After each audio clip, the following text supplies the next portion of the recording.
From WFRV Local 5, your local election headquarters, this is Newsmaker Sunday. Good morning. Welcome to Newsmaker Sunday. I'm Tom Zalaski. Election day drawing near, and Wisconsin, a big race is the state Supreme Court race, and that's going to decide the majority on the High Court. And joining us this morning in studio, Justice Dan Kelly, who served on the High Court from 2016 to 2020. Judge Kelly, thanks so much for being with us today. Much appreciated. It's my pleasure, Tom. Thanks so much for having me on. You're welcome, sir. You want to take another whack at the Supreme Court? Was Indeed. there anything that triggered your decision to do it again, or was this already in the plans, in the works, ever since the re-election loss back in 2020? Yeah, really not. There's two things that triggered it. One is I've toured around the state of Wisconsin over the last couple of years. I've been doing a lot of presentations on the proper role and function of the judiciary within a constitutional construct. And when I get done with the presentation, and I've just had so many people come up to me afterwards, and they talk about this race, and they say, we want to make sure our next justice is someone who understands and honors the Constitution, will preserve the rule of law, and we see that in you. Would you consider running again? And I'm so grateful for those invitations. And so I heard more and more of those as I went around the state. And then, on top of that, I look back on my time on the Supreme Court, and it was just a joy serving in that capacity. And that's for two reasons as well. One, I understand the relationship between the people of Wisconsin and those who serve them in government is that of boss and servant. And I know I'm not the boss. So I had the best bosses a guy could ask for. And then the actual work of the court was just a joy. I mean, it's reading, writing, researching every single day, and I love that. And so that, in combination with their kind invitation, led me to decide to run again. You called yourself a constitutional conservative. For those who may not quite grasp what that is, what is it in your view? Yeah, so thank you for that. So the constitutional conservative is about conserving the Constitution. So this has nothing to do with politics, because the role of the court is not to have anything to do with politics. We've got the legislature to deal with political questions, and we have the court to deal with legal questions. So a constitutional conservative understands the authority loaned to him by the people of Wisconsin through the Constitution is to do one thing. And people of Wisconsin have been really clear about this. They say, we've got this one job for you. Please pay attention. Please do it well. But it's just one thing. Use the existing law to resolve the cases that come before the court. And that's it. And they tell us they're not interested in what we personally think of the law, whether we agree with it or we think it's effective. They say they've got an entirely different branch of government to address that. It's the legislature. So we're just to concentrate on using the existing law to resolve the cases. And that's constitutional conservatism. I want to hit on 3 points that you have on your website. First, you will defend constitutional rights. What does that mean? Is that not part of the job description? It kind of is. Yeah.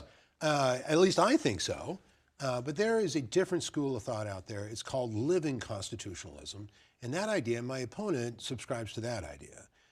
The idea there is that the judge is actually above the law, that the judge can change the terms of the Constitution or the statutes if he or she believes that they're out of date or they need to be updated to match modern society, which is just really a declaration of independence from the law. It's a destruction of the rule of law, and it makes it impossible for justice to occur. Because this whole system depends on us being able to know in advance what the law requires of us. So that if we want to live a life in conformance with the law, we got to know first what the law requires. And so living constitutionally gets away from that because the idea is that the judge or justice can change it retroactively. And that's a serious problem, because no longer then would we really have a written constitution if there's somebody that places himself or herself above the Constitution. All right, along that same line, point 2, you will uphold the rule of law. Yeah. What's the issue there? Yeah. So that goes back to this idea that we have a right to know in advance what's required of us. So the law compels certain things, it forbids certain other things, and we've got to make our decisions every day on how to conduct our affairs. And for those of us who want to do that in conformance with the law, we have to be able to look at it and understand what it means and what it requires and not have it change afterwards, right? So, if I'm driving down the freeway at 70 miles an hour today, because that's the speed limit, I don't want the speed limit to change tomorrow and then be read back against me for what I'm doing today. So it's that advanced knowledge. And that is it's a pretty straightforward idea, but it's a profound one. And it has significant effects on the way we structure government. So the reason that we have a separation of powers, we have the legislature doing political questions and the court doing legal questions, the reason for that is we have to separate the lawmaking function from the law adjudicating function. And if we do that, we keep them separate, that guarantees that the court won't be creating laws and applying them retroactively. So, and then, what my opponent's doing is trying to conflate those two things so that she can use the legislative power in the courts. And of course, that destroys the rule of law. Lastly, point number 3, preventing judicial activism. Yeah. Who's doing what out there that you don't like? Right. So what I don't like is judges and justices who talk about their politics and bring that into the courtroom and try to implement those personal views, those personal politics in the court. If they really are passionate about those ideas, there's a different branch of government they should be running for. It's the legislative branch. So we don't want judicial activism. What we want is a court that is as boring as possible. We don't want it doing innovative things, exciting things. We want it to do one thing. We want it to do it every single day. Just use the already existing law to resolve the cases. And when you come in tomorrow, use the existing law to resolve the cases, and the day after that, and the day after that, ad infinitum. Our guest this morning, Judge Dan Kelly, and he is running for U.S. State Supreme Court, maybe U.S. someday. We are back with more right after this. Please stay with us.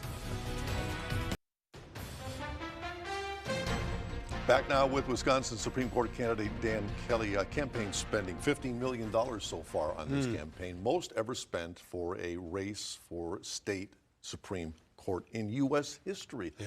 Is this now just a necessity of politicking? How do you see this money? Yeah, it certainly appears to be. I mean, this is a little unexpected that it would come up like this. I was asked a few days ago what I thought of the nation having its eyes on Wisconsin as we approach April 4th.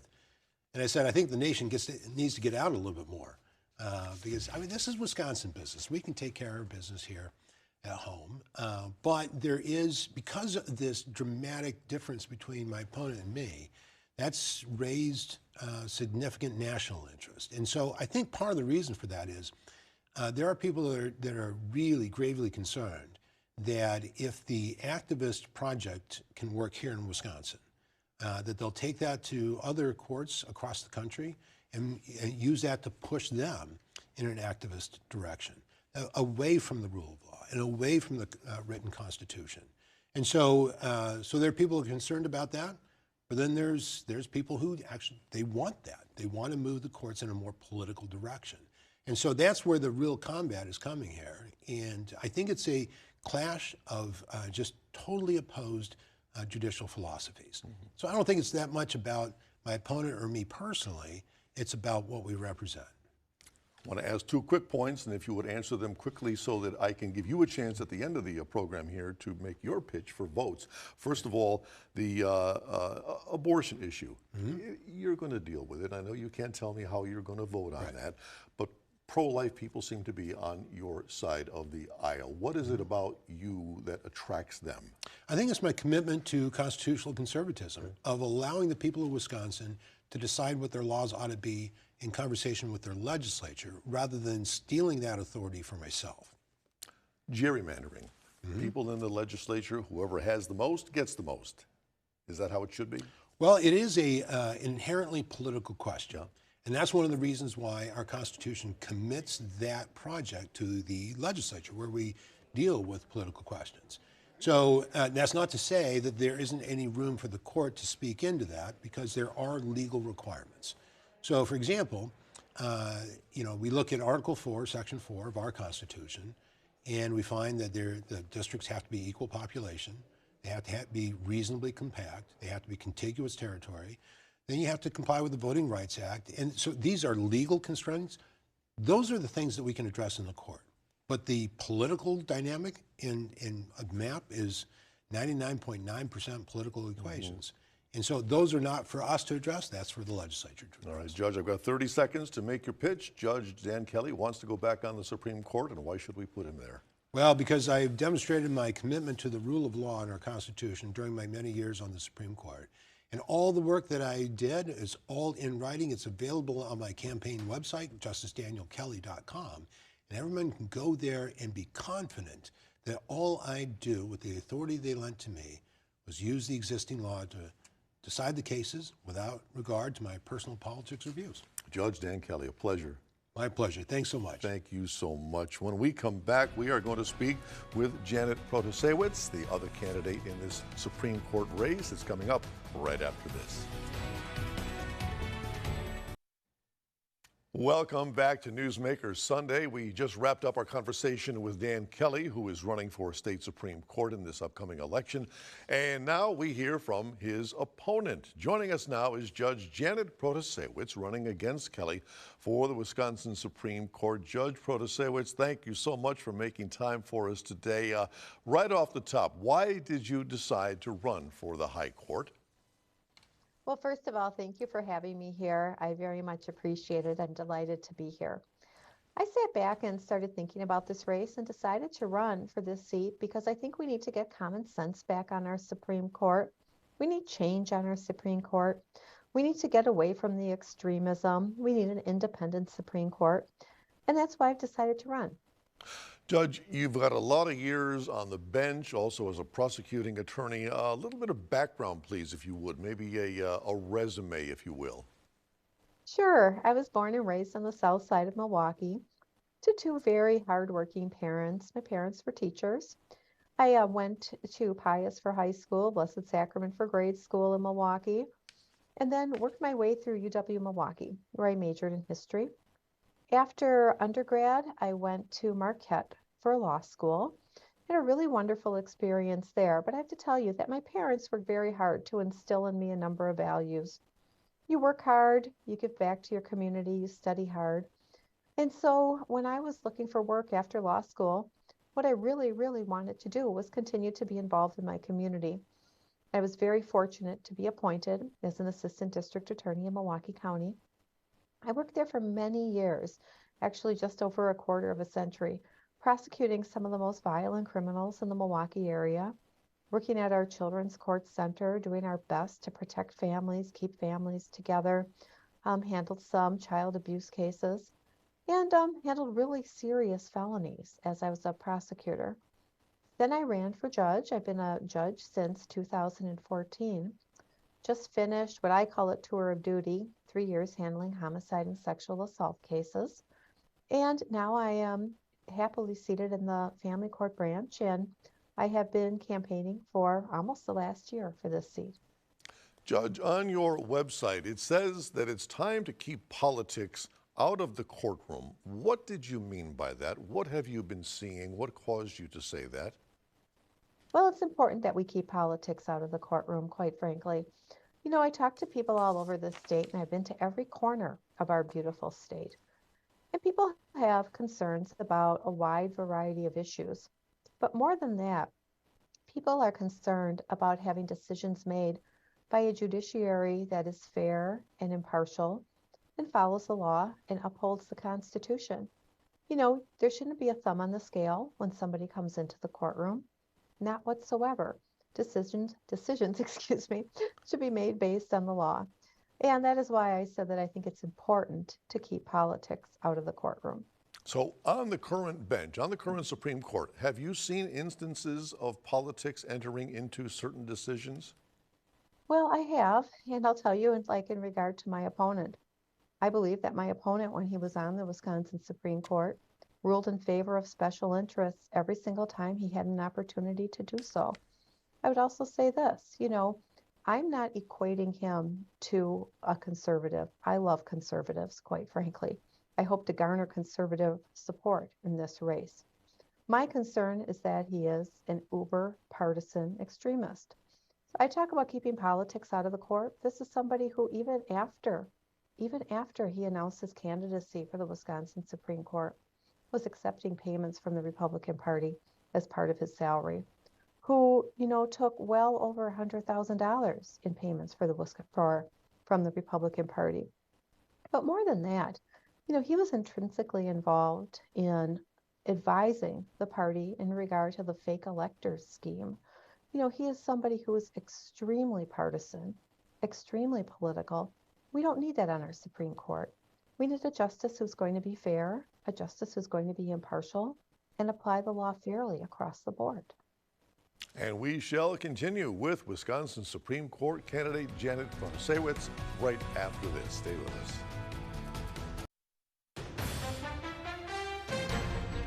We are back now with Janet Protasewicz, who is running for Wisconsin Supreme Court. Judge, a lot of money has been spent on this state Supreme Court race so far. $15 million as we speak, and much more to come, I imagine. Most expensive Supreme Court race on a state level in history.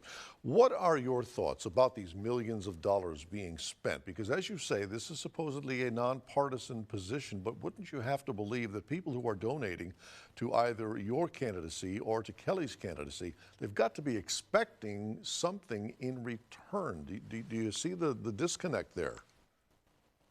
I do and I don't. I think that the bottom line is what people really want. And I'm telling you, I am going everywhere across the state. What people want is a fair, independent, impartial judiciary. And I talk to people about the issues that they're concerned about, and they say to me, here's the situation, Judge. We understand that we are very concerned about this particular issue. But even more than the particular issue that we're concerned about, we're concerned about getting a fair shake in the courtroom. We're concerned about being able to walk in and have our arguments heard by a judiciary that is going to be independent, by a judiciary that is going to be fair. And, we are dealing obviously with an extraordinarily expensive race. And unfortunately, that's the world that we live in with these races. Ever since the United States Supreme Court sanctioned extraordinary amounts of money coming into these races with what was a case called Citizens United, outside money can flood into these races. And so, it's very, very challenging for a candidate like me who's working very hard to raise funds to, combat the independent expenditures that come into a race. Judge, when I just spoke with Dan Kelly, he called himself a constitutional conservative. I asked about you, and he said that you were above the law, that you were using the position to change the law based upon your beliefs. Your response to that? I've heard that he has said that, and quite frankly, that's just not true. I have shared with people what my values are on certain issues, but I have always told people, no matter what my value is, I'm going to make my decisions based on the law, based on the Constitution. My personal views have no place in making a decision. Every single day I put on that black robe and I go into my courtroom and I make those hard calls on those cases. Those are made without respect to who's appearing in front of me, whether I like one better than the other, whether I like one attorney better than the other, or even whether or not I like the law the way that it's written. I have a duty to follow the law, and that is exactly what I do, without regard to person, without regard to my own personal thoughts. So I would say that he is dead wrong in regard to that. Judge, one of those issues, as you well know, the abortion issue is something you are going to be faced with, and I understand you cannot telegraph for me how you would rule on any abortion-related issues. So what will go into your thinking when that issue comes up? What will you bring to the table as you decide? Well, certainly an open mind that is open to the arguments on both sides. I do anticipate that that issue will come before the Wisconsin Supreme Court if I am elected to the court. If that issue comes to the Supreme Court, I don't know how it's going to be framed. I don't know what the arguments are going to be. I don't know what the briefs are going to say. I don't know the legal analysis that is going to be put forward. But what I can tell everybody is that I will have an open mind in making any decision in regard to women's reproductive rights.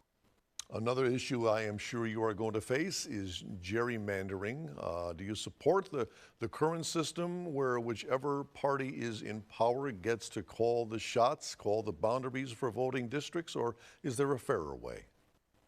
Well, I hope there's a fairer way. I've been pretty clear about that, and I've been pretty vocal about that. You know, Wisconsin's a battleground state. Our statewide races are extremely close, extremely close. And then you look at our state legislature and you look how heavily it is skewed one way. I don't think most people think that the maps are fair. Quite frankly, wherever I go, people recognize that the maps aren't fair. People are also kind of pragmatic and they tell me, yeah, we get it that the party in power probably, gets to draw the maps a little more favorably to themselves. But that being said, Wisconsin's amongst the most gerrymandered, if not the most gerrymandered state in this entire country. So, I've been very clear. Do I think the maps are fair? No. Do I think that there should be a better way for the maps to be drawn so that people actually are represented? Of course I do. All right, Judge, in the 30 seconds I have left, why should people put Judge Janet Protasewicz on the bench on April 4th? Thank you, and I love that you can pronounce that name. I can tell you that I have a wide background of experience keeping our community safe, both as a prosecutor and as a judge in Milwaukee County. I've always given back to my community. I have been rooted in my community my entire life. I'm a lifelong Wisconsinite, and I love this state. I promise and pledge to be fair and independent and always have the state of Wisconsin, what's best for the state, what's best for the citizens in my mind as I go into work every single day.